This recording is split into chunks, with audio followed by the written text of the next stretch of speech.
And before starting the examination and treatment of the neural tissue, I'll be discussing a few important facts about the neural tissue, about the peripheral nerves. As these facts will help you to understand the practical part of the examination and mobilization of the peripheral nerves. I'll make this chapter as simple as possible by explaining the rationale behind techniques used for examination and treatment, and will avoid using heavy terminology for the same. And I'm sure you all agree that neural tissue is a very sensitive structure in our body. But do you also think that in addition to being sensitive, the neural tissue is very delicate also? And if your answer is yes, then let me tell you that I disagree with the belief that it's a delicate structure. Because the qualities and the properties this neural tissue structure possesses are very unique, and suggest that though it is very sensitive but not a delicate structure. So what are those qualities? It can have sliding, the transverse movement, and the gliding, the longitudinal movement, and can take up good amount of strain on it, For example, the median nerve can slide 1 to 5 mm transversely under carpal tunnel area. And median nerve must adapt to a length difference of approximately 19% during day-to-day activities. And you will be surprised to know that only 20 to 23 of the adaptation is by elastic elongation, while the remaining occurs by gliding. And look at the sciatic nerve, the strength of it. Because as you bend forward and touch your toes, the sciatic nerve gets stretched about 12 to 20% longer. And look at the strength it has during a cycle kick. You put a reverse kick, cycle kick in football. It gets so much stretched but do not produce any symptom or doesn't get break. Will you still call the neural tissue a delicate structure? No, I won't. Additionally, think about this now. The neural tissue can return from an elongated position to a shortened position. For example, the cervical meninges from flexion to extension. It can withstand the compression forces. For example, the ulnar nerve gets compressed behind medial epicondyle during elbow flexion. It loses half of its width and it's almost flat like a ribbon. The neural tissue can change shape according to pressure exerted on them, and epineurium is the primary guard that allows the nerve to spring back to normal shape when compression has been removed. The neural tissue can also withstand the jolting forces, for example, the meninges, the cord, the brainstem during whiplash.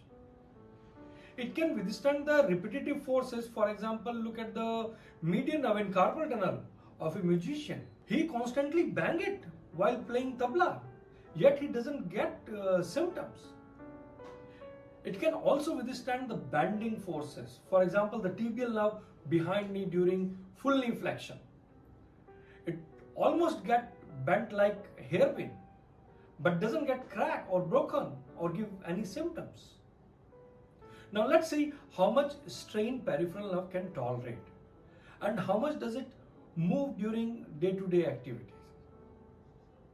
From wrist extension to flexion, the median nerve will slide nearly 2 cm at the wrist joint, and total of 35 mm of movement at wrist and elbow is necessary to cater for daily activities. The median nerve must adapt to a length difference of approximately 19% during everyday motion, and only 20 to 23% of adaptation is by elastic elongation. The remainder occur by gliding, as I said earlier also. Means it's not only the stretchability that is important, but it's the mobility which is more important.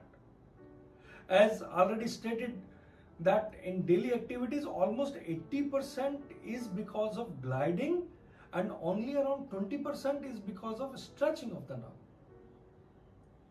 And as I said, the ulnar nerve at elbow may decrease in area by as much as 50% and may elongate by nearly half a centimeter. I'm sure now you agree that neural tissue is a sensitive structure but not a delicate one as we thought. Now let's see the effect on its blood supply, because again it will help you in selecting the mobilization technique in case of acute, subacute or in chronic conditions. You know, at approximately 6 to 8% strain, the blood flow in peripheral nerve will slow down.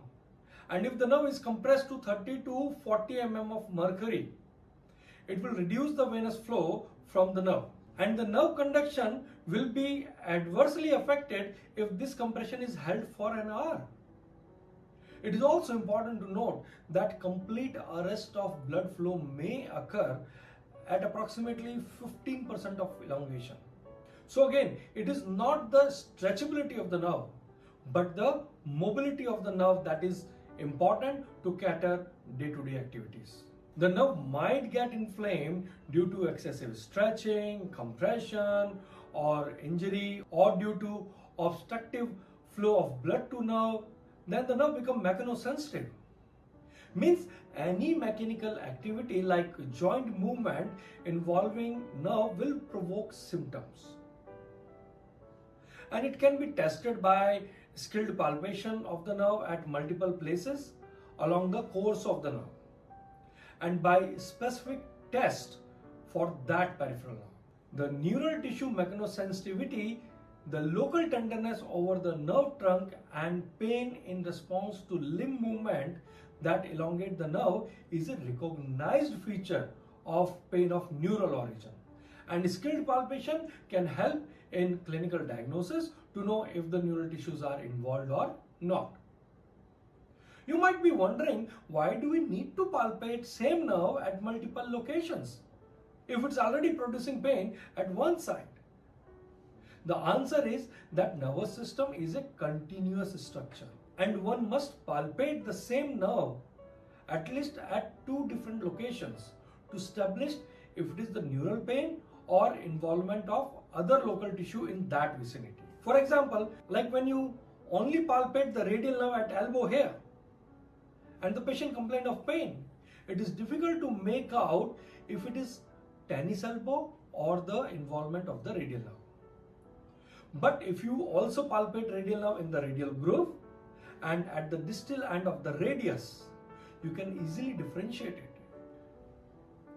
Because if now patient complains of pain at all 3 sites, then it is not the tennis elbow but the involvement of the radial nerve. But if the patient is complaining pain only at elbow, then it's probably going to be the tennis elbow. Therefore, one must palpate the nerve along its course at least 2 different locations to establish if it is neural tissue or some other tissue involved. So remember to palpate the peripheral nerves at minimum of 2 places, because if the nerve is sensitized, it will be sensitized throughout its course. Remember, the nervous system is a continuous structure. The site of abnormal impulse generation in peripheral nerve will usually be mechanosensitive, and skilled palpation may assist in clinical diagnosis. Many nerves are easily palpable, even the small ones such as the radial nerve at the anatomical nerve box or the infrapatellar branch of the saphenousnerve. In case a nerve is not directly palpable, such as the mediannerve in the carpal tunnel, an indirect pressure can be placed upon it to elicit the symptoms. Means you are going to palpate it directly as well as indirectly. During indirect palpation, you will place 10 pounds of pressure for about 30 seconds and see if it provokes the pain or not. Tenal test is another way of doing indirect palpation. Now you must be wondering, how do you know that now it is 10 pounds of pressure that I am applying over the nerve? For that you have to train your hands on the weighing machine. You have to press it for 10 pounds and then relieve it. And then again press it and relieve. And keep doing till you are able to do it with your eyes closed. And it's a nice method to train your hand for appropriate amount of pressure, because this will also help you in deciding the force of your glide when you mobilize the joints.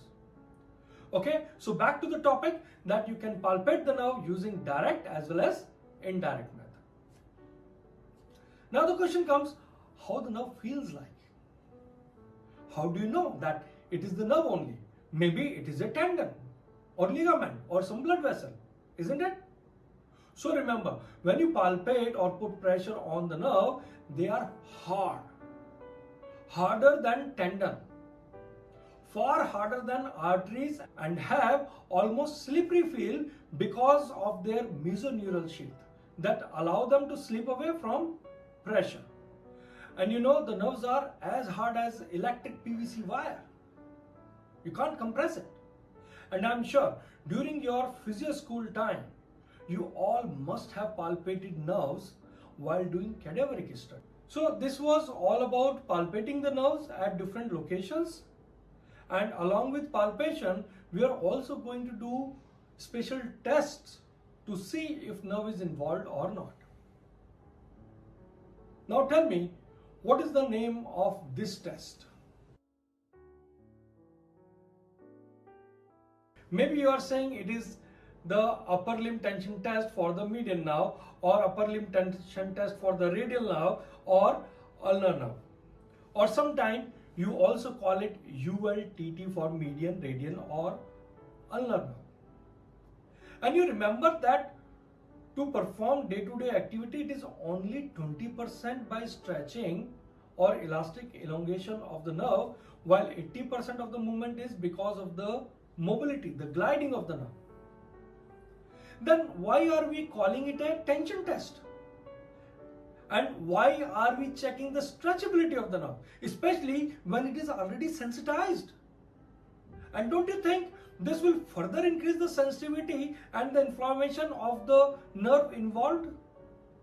And this often happens when unskilled person do these tests, and very often patient go back with more severe pain.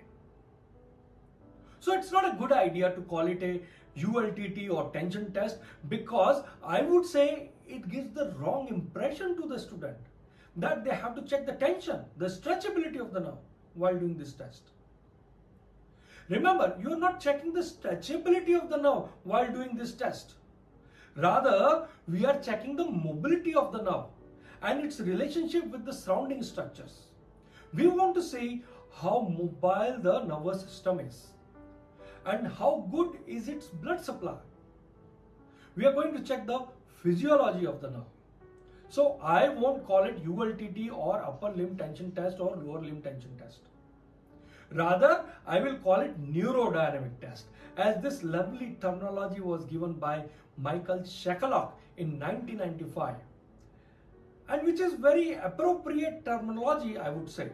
It's not only about the stretching, which is only 20%, but about the mobility, which is 80%. That includes biomechanics, the dynamics of the nervous system, and its related physiology like blood supply and other properties of neural tissue, as they are related to each other and integrated with the musculoskeletal function. It is the biomechanics of the nervous system, or the neurodynamics as called by Michael Shackalock, and has been incorporated into medical and physiotherapy practice now. Because the tension in nervous system is often confused with stretch, and stretching to nerve can cause pain and produce injury. Also, just doing this test with inadequate skills to handle neural tissue may give wrong or incomplete picture about involvement of neural tissue in that vicinity. Now you know, the neurodynamic tests are series of body movement in a specific sequence that produce mechanical and physiological event in the nervous system according to the movement of the test. But while doing practical demonstration, I prefer not to follow these sequence. And what is my logic behind it?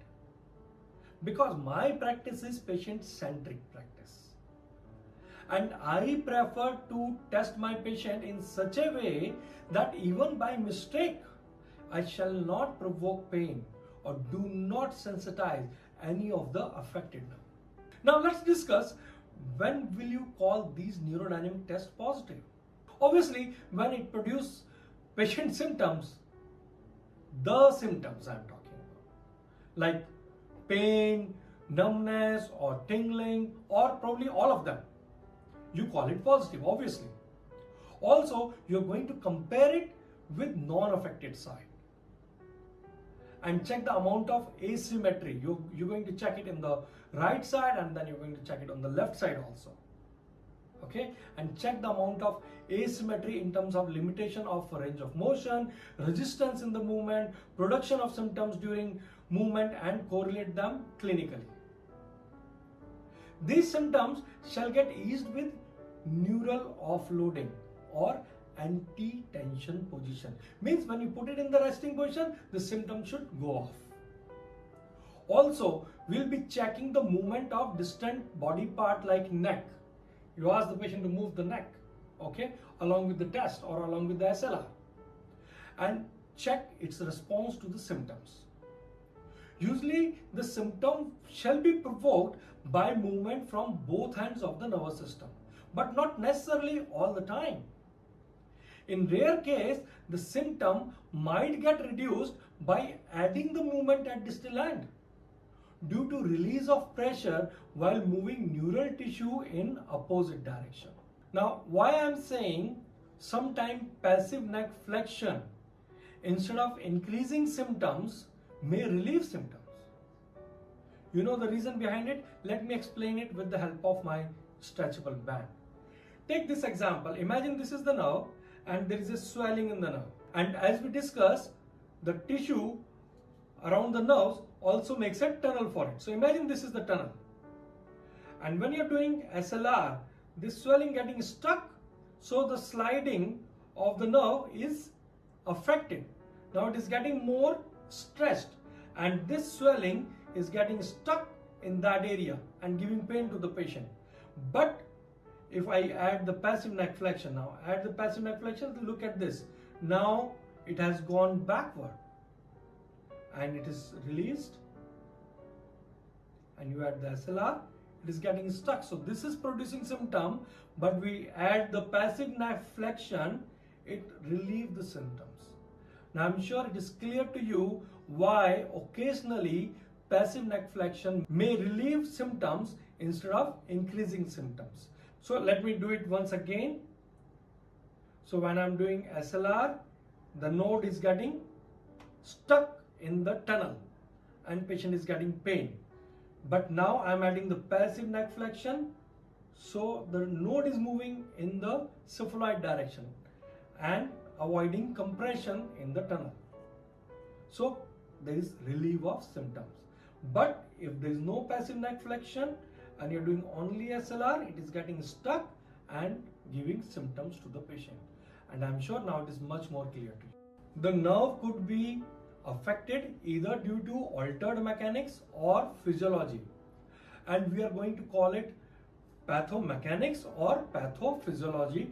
As the name implies, you call the reason as pathomechanics when the mechanics or the mobility of the nerve is affected. Now that could be due to involvement of nerve itself or could be due to involvement of the surrounding structure, because the tissue around the nerves will also form a tunnel for it and will also place stretch or compressive forces upon the nerve. This mechanical interface or nerve bed or tunnel may include tendons, bones, muscle, intervertebral disc, ligament, fascia, and or blood vessels surrounding the nerve. So these tissue around nerves will form a tunnel for it and will also place stretch or compressive forces upon nerve.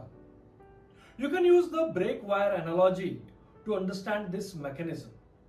The nerve is like internal metallic wire inside its plastic covering, and the plastic covering of this metallic wire is the tissue around the nerve. And if you apply brake, the metallic wire moves inside this covering.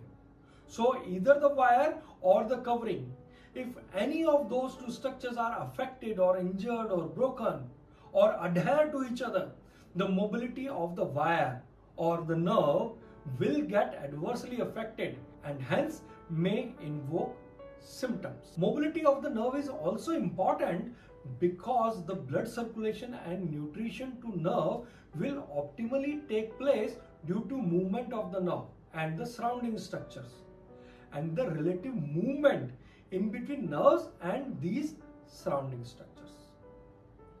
And in case the circulation get affected, this could be due to excessive compressive forces or overstretching.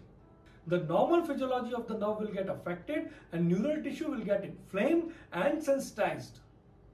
And you call the reason for neural tissue involvement as pathophysiological. Because musculoskeletal tissue change dimension and exert mechanical forces on neural structures, the management of neural tissues should also ensure that musculoskeletal structure operate optimally to minimize the force on adjacent neural structures. Remember, the reduced sliding produce increased tension or elongation in the neural tissue and can affect the blood supply of the nerve adversely and can produce symptoms. So these neurodynamic tests could be positive either due to pathomechanics or due to pathophysiology, which may be either due to direct involvement of the nerve or the tissue surrounding it and its mobility of the nerve and the tissue around the nerve, which play a major role in it. Now, how do you check if the cause behind neural tissue involvement is pathomechanical or pathophysiological? Because in both situations the palpation of nerve will produce symptoms. But in case of pathomechanical reason, it will be the movement, okay, that will provoke pain. And in resting position, the pain shall subside slowly. However, in case of pathophysiological reason, even the resting position will be very painful. And even slight movement will produce excruciating pain. And that may not get reduced even after coming back to resting position. As we discussed earlier, in case of pathomechanics, it's mainly the mobility of the nerve that is affected either due to adhesions or due to compression coming from its surrounding structures.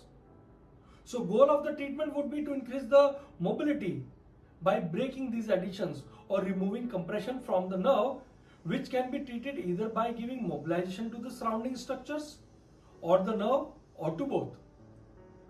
In early or acute phase, this can be achieved by giving slider technique and later can be replaced by tensioner techniques, or both can be done at a later stage. Also, it is important to note that you should always treat patient in a pain-free way. I have been saying this thing. Pain is your friend, not your enemy. It tells you there is something wrong with the body. Means in acute phase, you should be moving affected limb or should perform neural tissue mobilization in initial range only. However, in subacute phase, you can go to the mid-range, while in chronic cases, you may decide to do it in end range. But in all three phases, make sure the pain must not get provoked.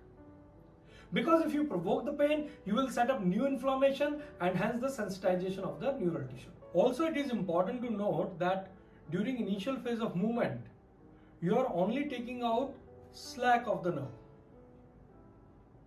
Okay? You're just taking out the slack of the nerve. So, it's a good idea to treat patient in initial range if nerve is sensitized due to its pathophysiological involvement. But in case the pain is because of pathomechanical reason and is of subacute or chronic in nature, so it's a good idea to move limbs in mid-range or in end range, as moving in mid-range would give sliding or the tensioning effect to the affected nerve. But in any situation, it must not provoke pain. In my clinical practice, I will start with initial range and then after a couple of sittings or as per improvement, will slowly move towards mid-range and then over the time will move towards the end range to add tensioners. Yes, initially on safer side, I will address the pathophysiology of the nerve. And later, as condition improve, will address the pathomechanics. So initially I will treat patient using sliders and later using tensioners along with slider. Now question comes, what is the difference between slider and the tensioner? In slider, we perform the gliding of nerve by simultaneously moving two joints in same direction. While performing slider, it is important to release one joint while adding movement to another. It's same like treating a two joint muscle after its repair, when you wish to mobilize it without getting it stressed. For example, if I want to extend the wrist, in order to extend wrist, I shall bend my elbow to avoid elongation of the structures here. Or if I want to extend it, I shall bend it there. So it will be like this. So you're not putting stretch on the neural tissue. You are elongating it there but releasing it here. And then you are elongating it here but releasing it there. While in tensioner, that is elongation of nerve, we produce slight strain to affected nerve by moving two joints in opposite directions simultaneously without releasing movement in any joint moved in the circuit. So it will lengthen the nerve, stressing the vascular supply and reduce edema due to accumulation of fluid. Like for example, during slider, I said if you are stressing one joint, you are releasing at another joint, and if you are stressing this joint, you are releasing there. But in tensioner, you are not releasing this joint but adding tension at the other joint in the same direction. So in slider, you are just moving the nerve, sliding the nerve, but in tensioner, you are elongating it slightly without releasing the tension at the other joint. So this is the slider and this is the tensioner. Or take the example for the ulnar nerve. If I'm keeping it there and then stressing it further, that is the tensioner. I'm not releasing it here. But in case of slider, I'm going to release it and then there and then here and back to opposite side. So ulnar nerve is moving there and there like that. But during tensioner, I'm maintaining this and putting the stress further here. Let me take the help of this stretchable band. So for slider, you're moving it like this. But for the tensioner, you're moving it away from each other. Okay? You're not releasing it there. But in slider, you are releasing it. When you're moving this joint, you are also releasing the other joint. So it does not put any stress on the nerve. But in tensioner, when you move this joint, you do not release the other joint. So this will give stress to the nerve. Now imagine this is the nerve originating from cervical area. So when I'm moving my arm and bending my neck, it is the sliding movement coming without elongating the nerve. But if I don't move my neck, if I either keep my neck static and move the arm or keep my neck in opposite direction, that becomes the tensioning effect on the nerve. So this is the sliding one and this is the tensioning. So slider produce low or no strain to nerve. They are appropriate for acute injuries, post-operative management or bleeding and inflammation. Slider enhance dispersal of local inflammatory products and it may also limit fibroblastic activity in neural tissue and also increase mesoneural gliding. While tensioner technique, as discussed before, is more appropriate for chronic or post-acute stage. So it may help in reducing intraneural swelling. Now look at this, there is a swelling here and if I'm putting tensioner, it is getting reduced, okay? So that's the tensioner. It also enhances circulation by varying intraneural pressure. Tensioner help in dynamic pumping action like milking effect and hence improve the nerve hydration and help in dispersing local inflammatory irritants, improve venous return, reduce acidic environment around the nerve that again help in reduction of symptoms. You shall also understand the convergence. As on the basis of convergence, you can plan and design your own test as per requirement of each individual patient. Remember, the nerve moves towards joint that is currently moved, or you can say it slides towards the side where the force or elongation is initiated. For example, if you are extending the knee joint, the sciatic nerve behind will move towards the knee joint, not only from its proximal end but also from its distal end. The point of convergence is a site where displacement of neural tissue related to bone reaches zero. Means the small portion of the sciatic nerve behind the knee joint will remain in that location, while its proximal and distal end will move towards it. Convergence occurs in limb as well as in spine. In spine, it occurs at C5-6 and L4-5, the most mobile segment. Also remember, when nervous system is sensitive or physically unhealthy, the area of reversal or convergence, such as same C5-6, L4-5, may be the area where the symptoms may appear first. So this will help you in diagnosing your patient clinically. And lastly, it is important to note, you get more symptoms at region or joint that is moved first. As per literature, around 20% more strain come at joint that is moved first. For example, in case of neurodynamics test for upper limb for ulnar nerve, if you move elbow as first joint in the sequence, the ulnar nerve will get 20% more strain at that portion of ulnar nerve behind elbow joint. Or if you move the wrist joint first, then 20% more strain will come at the median nerve at the wrist joint. Take this example. Imagine this is the nerve, and if I'm moving the wrist joint first, so it is the portion of the nerve at the wrist joint which will get 20% extra stress, and I'm sure you are able to visualize this. Look at the movement. It is the band at the wrist joint getting maximally stretched, and the nerve get 20% extra stress at the joint, the one which is moved first. So stressed, and then you are stretching it.